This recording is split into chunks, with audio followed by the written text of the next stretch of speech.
Moi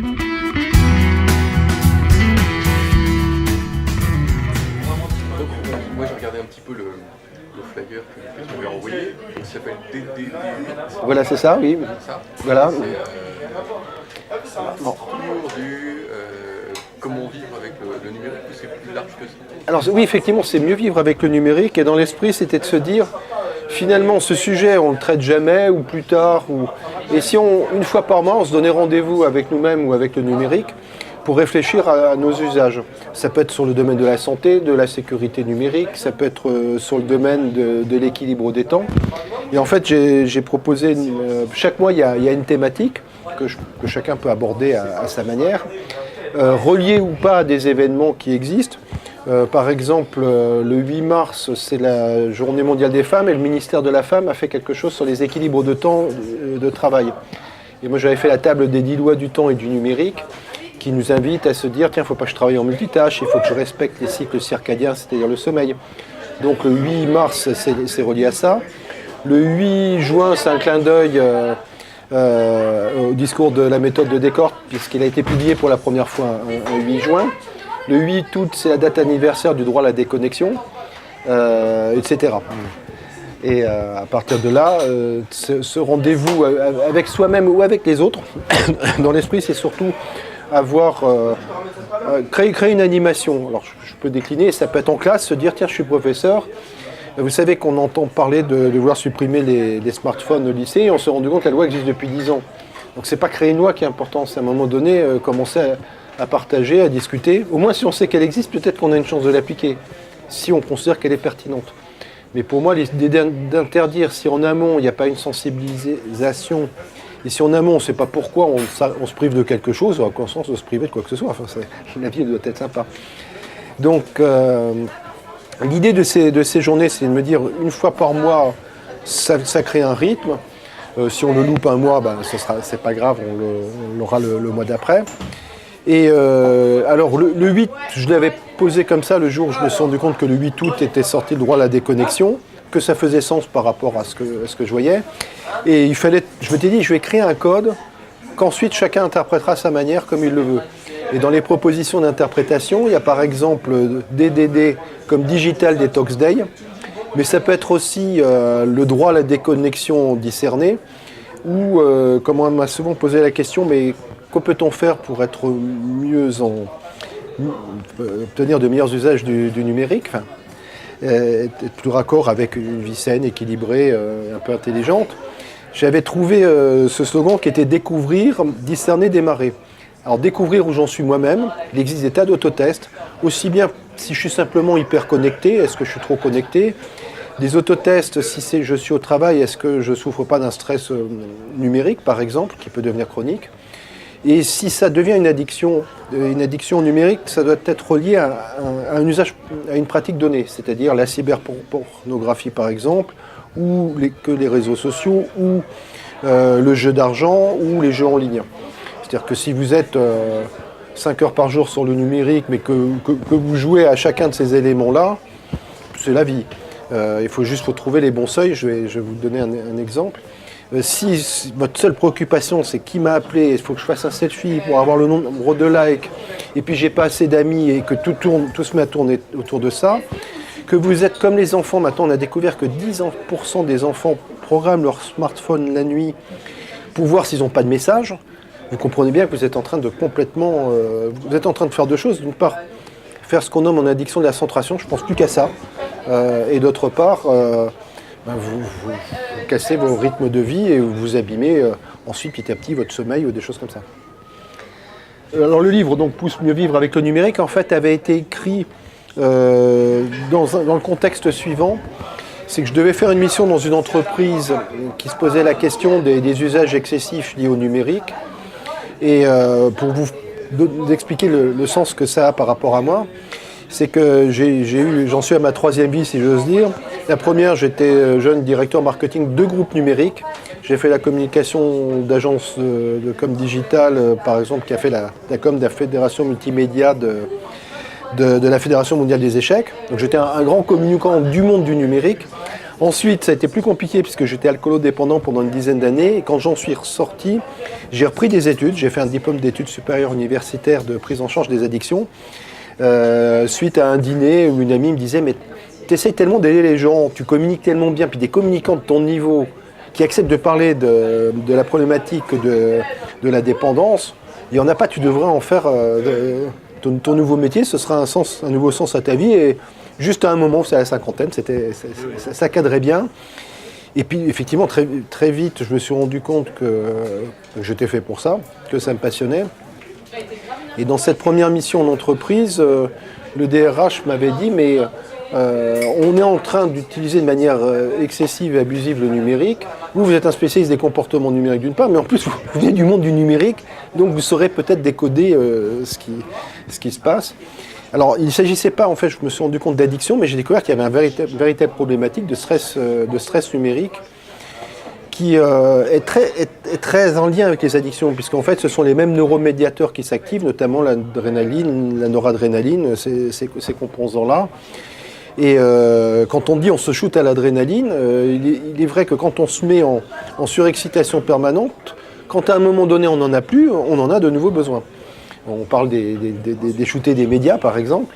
Et effectivement, le top départ, quand on l'a reçu, moi, j'avais dû faire une quinzaine d'émissions pour RTL, et au bout de 15 jours, mince, j'ai pas mon petit shoot. Effectivement, c'est loin d'être neutre, alors que 15 jours avant, je me disais, ça me plaît de passer 3 fois, ça fait très bien, mais c'est trop stressant. Donc, je commence à faire un certain nombre de supports pour faire de la prévention dans ces domaines-là.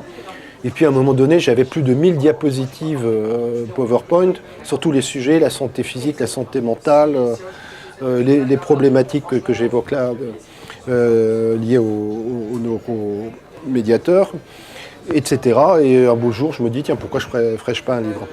Et j'ai eu la chance énorme que le président de la Fédération Addiction, qui était mon prof quelques années avant, a accepté de faire la préface en me disant, mais quelqu'un qui vient du numérique est capable de décoder comme ça, comme vous, comment on ait fait tout pour nous rendre accros, vous êtes à peu près le seul sur la place de Paris aujourd'hui. Donc ce décodage-là, autant en profiter. Et je rappelle juste que le Graal, un des Graal, en tout cas le Graal, je dirais dans mon cas, le directeur du marketing, en fait, c'est ce qu'on nomme le chiffre d'affaires récurrent. C'est-à-dire que quelqu'un qui achète votre produit va en racheter des modules, etc. Parce que l'année d'après, votre chiffre d'affaires est garanti. Donc, pourquoi le numérique, les jeux, etc., cherchent tellement à nous faire rentrer dans des processus addictifs? Parce que c'est le Graal du numérique. Vous êtes rentré là-dedans, vous n'en sortez pas, vous êtes un client, pas à vie, mais enfin tellement longtemps que c'est d'une rentabilité folle. D'accord. Est-ce qu'il y a des jeux particulièrement dangereux? Tout à fait. Alors vous prenez par exemple, celui qui est connu par exemple, c'est World of Craft, par exemple, qui est beaucoup utilisé par les gamins. Vous avez quelque chose qu'on a du mal à classer, mais qui est Candy Crush, et avec des principes qui sont souvent, au départ c'est gratuit, mais ensuite il faut que vous rachetiez des points pour pouvoir continuer à jouer. Et l'addictivité devient énorme. Alors, très concrètement, les thérapeutes ont aujourd'hui des gamins qui deviennent ce qu'on nomme des no-life, c'est-à-dire que leur vie n'est plus que derrière leur écran et derrière ces jeux-là. D'accord. Alors, qu'est-ce qu'on peut faire ? Alors, qu'est-ce qu'on peut faire ? Alors, il y a deux aspects. Si on est dans l'hyperconnexion, c'est un peu ce que je vous évoquais, c'est de se dire, je commence par me situer où j'en suis par rapport à mes excès. De discerner les temps qui sont à peu près raisonnables et ceux qui ne le sont pas. Et là, on se rend compte qu'on rentre dans une problématique qu'on peut nommer d'ailleurs c'est pas interrogation, une pandémie comportementale. C'est qu'un chiffre peu connu, c'est qu'on a en moyenne 4 heures de temps libre et social par jour, toute population confondue, données INSEE, et qu'une des études ont montré qu'aujourd'hui, nous consommions à titre privé plus de 4 heures de numérique par jour, plus 3 heures de TV. C'est une moyenne globale. Ce qui veut dire que si vous avez un tiers qui est en dessous, un tiers qui joue plus ou moins à ça, vous avez un tiers de la population qui aujourd'hui est en abus numérique complet. Il faut savoir qu'en 50 ans, on a perdu l'équivalent d'un cycle de sommeil. Vous avez un tiers de la population qui dort vraiment de manière très insuffisante. Donc que faut-il faire? Commencer à se dire, mais mince, je vais essayer d'éviter des pièges. Je prendrai aujourd'hui juste l'exemple du sommeil. Les écrans après 11 heures, pour tout à chacun, c'est vraiment très déconseillé parce qu'il y a un triple piège. Il y a celui du fait que les écrans, la lumière bleue des écrans bloque, je schématise, mais bloque l'hormone du sommeil. Le deuxième point, c'est que ça nous met en hyperexcitation mentale. Et le troisième point, on ne voit pas le temps passer. Résultat des courses, on loupe le cycle de sommeil, ce moment d'endormissement qui nous fait basculer dans le sommeil, pour rebasculer sur un autre cycle. Et alors, si vous êtes dans l'addiction, alors là, vous ne pouvez pas vous empêcher de continuer à jouer jusque tard dans la nuit. Ça, c'est pour la partie donc, des personnes qu'on peut nommer en hyperconnexion. Pour la partie de l'addiction pure, alors là, il faut aller voir un thérapeute. Il n'y a pas de mystère. On est vraiment dans quelque chose qui relève de la pathologie. Alors justement, quand j'évoquais les DDD8, c'est qu'en fait, on ne va pas réduire sa consommation numérique si quelque part, on n'y a pas d'intérêt. Et à un moment donné, c'est de se dire, mais finalement, c'est quoi les effets du numérique excessif? Je vais prendre un exemple avec le sommeil. Je schématise. Notre cerveau, à partir du moment où il enregistre qu'il est en manque d'énergie, il va commander à une majorité d'entre nous d'aller chercher de l'énergie dans de la nourriture et si possible en la stockant plus grasse. D'où cette problématique. Il suffit de regarder la sortie des lycées. On est un peu de la même génération. Les filles et les garçons, ils ont pris une à plusieurs tailles pour une majorité d'entre eux. Parce qu'ils mangent de plus en plus. Alors, si vous rajoutez à ça le fait d'être plus sédentaire, ça devient catastrophique. Alors ça, c'était l'élément-là. Vous dites ça par exemple à une adolescente qui a quand même envie, par rapport à ses copines, d'être dans les normes. Ça peut être un élément. Alors comme on est tous différents, sur 10 éléments, il y en a 9. Mon fiche, c'est pas mon truc, de quoi il me pose. Et puis il y en a généralement un ou deux. Il y en a c'est la petite graine qui pousse parce que l'inconvénient, vous ne le voyez pas tout de suite, mais vous le verrez peut-être dans 6 mois ou un an. Et puis il y en a un qui vous interpelle. Il y avait sur une télévision, il n'y a pas longtemps, il y avait un reporter qui me disait « Oui, mais la sensibilisation ne marche pas ». Et ce qui était amusant, c'est que pendant l'émission, il s'est subitement rendu compte que son téléphone sonnait bizarrement. Et il y avait un grand expert qui était là, qui ne savait pas lui expliquer pourquoi. Et peut-être que vous, ce ne sera pas le poids, mais peut-être que vous, ce sera la sécurité des données qui vous posera une problématique. Peut-être qu'un troisième, ce sera le fait qu'on a beau lui expliquer on lui a dit finalement vos systèmes sont sécurisés, leur image, prenons l'exemple des réseaux sociaux instantanés où on balance une vidéo et qui ensuite théoriquement s'auto-efface. Mais si vous lui expliquez bien que la personne, si elle capte l'image, elle peut la rebasculer, ça va lui faire tilt. Donc c'est pour ça que je plaide pour toute une éducation numérique pour que chacun à un moment donné se dise « Ah non, ça les 9 trucs je m'en fiche, mais sur ce sujet-là, je vais devenir vigilant ». Qu'est-ce qu'on pourrait faire donc le 8 par exemple? Alors, le 8 comme c'est le lancement, ce lundi c'est déjà marqué le 8 février dans son calendrier pour se dire d'ici là que pourrais-je faire? Alors après, tout dépend qui on est. Si on est professeur par exemple, c'est de se dire mais alors ça dépend des matières, mais si on est professeur, on peut se dire je vais demander à un élève de me faire un exposé ou un petit groupe d'élèves de me faire un exposé sur une des thématiques du numérique. On parlait du risque d'électricité, si c'est un prof de physique par exemple. Si c'est un prof d'histoire, c'est dire tiens, regardez ce qui existe comme loi autour de ça. Il y a le droit à la déconnexion, d'où il est venu. Il a été inventé par un professeur agrégé qui s'appelle Jean-Emmanuel Ray en 2001, mais il a mis tellement de temps à venir que il est enfin en route. Donc ça peut être, est-ce qu'il existe des lois? Et ça aurait évité à l'éducation nationale notamment de proposer de faire une loi pour interdire le portable pour découvrir qu'elle l'avait déjà fait il y a 10 ans. Donc c'est se créer une culture. Donc moi je pense que alors, ça peut aussi être, à votre avis, quels sont les impacts sur le sommeil si c'est un prof de sciences nat. Là-dessus, il y a tellement de choses à faire, c'est de se dire, tiens, le 8 février prochain, je demande à mes élèves de me faire un exposé sur le sujet. Et ils ont même la chance pour les retardataires, le 6, 7 et 8 février, j'ai dit juin, non. Donc le 6, 7, 8 février, c'est les journées mondiales sans mobile, donc il va y avoir plein d'informations qui vont circuler. Donc ça peut être ça. Si vous êtes en entreprise, c'est vous dire, je vais faire un calendrier pour enfin engager quelque chose, parce que c'est assez rare. Et là-dessus, vous pouvez très bien vous dire, après tout, ce jour-là, je vais faire une conférence, ou je me donne jusqu'au 8, et si c'est trop court, si par exemple, le 8, je fais quels sont les points clés de la sécurité informatique. Le 7 février, c'est la journée mondiale d'Internet et la sécurité. Donc il y aura aussi des informations toutes fraîches qui sortiront.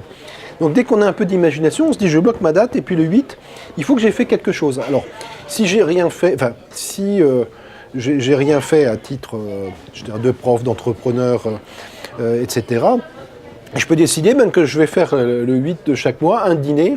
Il y a une auteure dont je vous redonnerai le nom qui a écrit un bouquin sur les adolescents et la problématique justement des smartphones et qui elle suggérait alors elle ne connaissait pas l'histoire du 8 mais ce serait le 8 donc la soirée pizza en famille. Et on se dit tiens on va parler de ce sujet-là. C'est peut-être le moment idéal de dire, voilà, t'abuses, mais avec des arguments aussi. Et notamment, si vous prenez une nuit sans sommeil, c'est 10 points de QI de moins le lendemain, de quotient intellectuel. Et quand il travaille en multitâche, c'est 10 points de QI en moins. Alors, il faut juste voir une chose, ça peut faire abstrait pour un gamin, 20 points de QI. Il faut savoir que l'essentiel de notre intelligence logique, donc calculée en QI, 100 c'est la base, 130 vous êtes à un top niveau déjà. Il y a 3% de gens qui dépassent. Donc vous perdez 20 points, ça signifie que vous avez perdu l'essentiel de votre capacité à résoudre un problème. Donc pour les gamins, on est surtout dans une ville comme Versailles, il y a quand même pas mal de gens qui sont dans des lycées qui ont... 8 points de QI 10, oui, pardon.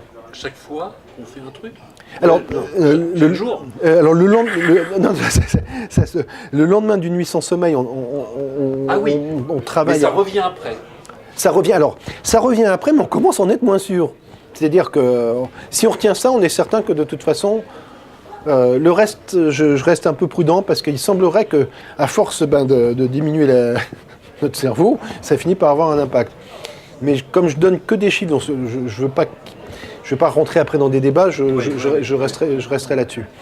Et le multitâche, c'est pendant que vous êtes en train de faire deux choses en même temps, votre cerveau. Ce qui est logique, hein, le cerveau, maintenant toutes les études le prouvent, c'est pas faire deux choses en même temps dès lors qu'elle demande un tout petit peu d'attention. C'est-à-dire que quand vous êtes en voiture, oui, c'est des gestes réflexes. Mais quand je suis en train de vous parler, je suis en train d'écouter discrètement ce que disent les voisins, là, à un moment donné, je vais ramer. Parce que j'ai plus toute la capacité, tout mon cerveau n'a pas toute sa capacité d'attention, ce qui est logique d'ailleurs. Entre parenthèses, les neurosciences nous apprennent beaucoup de choses, mais moi j'adore nommer ça les neurobons sens, parce qu'en fait, ils nous donnent juste maintenant, grâce à toutes ces techniques, des indications précises et chiffrées, qui sont des repères, mais on le savait quand même nous-mêmes. On sait que si on ne dort pas assez, qu'on écoute d'une oreille distraite, le résultat il est... Bon. Voilà. Non, mais, Alors juste un dernier mot peut-être sur la santé. Alors. Sur la santé, j'avais fait, alors j'espère que ça va être réactivé, une question écrite au gouvernement posée par le vice-président de l'Assemblée nationale au ministre de l'époque sur les risques santé liés au usage abusif du numérique. Je vais prendre un seul exemple. Donc je parlais du manque de sommeil, de la sédentarité et d'hyperexcitation mentale. La sédentarité sur le fait d'être trop en position assise parce qu'on ne bouge plus. Ça double les maladies cardiovasculaires, le diabète de type 2 et 3 types de cancers. Je ne sais pas si vous voyez les enjeux en santé qu'il y a. Si vous prenez les ABC, alors là c'est pire parce que le sommeil double ou triple les risques ABC, que vous remultipliez par 2 et que vous remultipliez en plus, que vous réaugmentez de 50% si vous êtes en stress permanent.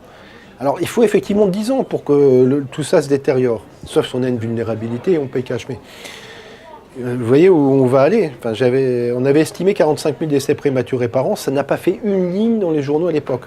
C'est à quelle époque donc ça a été publié en juillet 2013, je ne crois pas vous dire de bêtises. Je pourrais vous donner... Là, on n'a pas bougé. Absolument pas. 2013-2018, on n'a pas bougé. Non seulement on n'a pas bougé, mais dans la réponse qui était donnée, on nous expliquait un certain nombre de choses. Je me rappelle, ce qui m'a le plus marqué, c'était On n'a pas fait d'études en France sur les réseaux sociaux à Facebook. Or, si vous prenez mon livre, il est illustré de l'étude à l'époque du docteur Couder pour sa thèse psychiatrique, exclusivement sur les réseaux sociaux en général et sur Facebook en particulier. C'est-à-dire qu'on en arrive à ce que des ministres répondent, là je suis un peu provoque, mais des ministres répondent à des questions qu'on ne leur a pas posées pour donner des indications erronées. Alors oui, c'est le petit bonus de fin pour montrer que l'histoire des 8 de chaque mois peuvent sacrément fonctionner. Là, en l'occurrence, les colibris à Versailles ont monté un atelier dont le prochain sera le 8, mais ça c'est le hasard. Eux ont une autre rythmicité, ils proposaient une série de 5 ateliers qui se font tous les 15 jours. Et là, j'étais sidéré, c'est que c'est un lundi soir, par le temps qu'il fait, on est en hiver, qui est un tout petit peu excentré par rapport à Versailles, mais qui est dans Versailles. Donc la première fois, on était une dizaine, mais c'est typiquement le jour de choses. La deuxième fois, vous avez 5 personnes, et la troisième, on est tous les 3. Et plus ça va, de réunion en réunion, il y a de plus en plus de personnes. Et là, je me suis dit, mais c'est extraordinaire parce que et chacun doit faire, je parle de choses simples, ils diront, chacun a son petit challenge personnel sur les réseaux sociaux, par exemple. Il y en a un qui va se dire, finalement, je devrais essayer de voir si j'enlève les trop d'amis que j'ai. Et puis un autre sur la sécurité numérique, se dire, tiens, je vais changer mes mots de passe. Donc ils ont défini 5 thèmes. Et là, on se rend compte que dès qu'on crée un peu une rythmicité, on se laisse entraîner. Et à chaque fois, si dans ces journées-là, on se met en groupe pour réfléchir, mais il y a toujours quelqu'un qui a une idée. C'est quand même mon métier, je ne passe pas une soirée là-bas sans apprendre une à plusieurs choses. Je n'en reviens pas. Je trouve ça génial d'ailleurs. Parce qu'il y a des choses qui ont changé, des éclairages qui sont nouveaux. Quelque chose, quand je disais qu'il y a... sur 10 sujets, il y en a 8 ou 9 qui ne nous préoccupent pas à un instant T. Il y en a un 10e qui nous préoccupe. Et puis en gros, il y en a un qui ne nous préoccupe pas maintenant, mais qui va nous préoccuper dans 3 mois. Et moi, l'histoire des mots de passe, je m'étais rendu compte que j'aurais dû être un peu plus performant là-dessus. Et en revoyant ça, je me suis dit, mince, il faut vraiment que je gère ça. Et finalement, c'était pas très compliqué. Donc,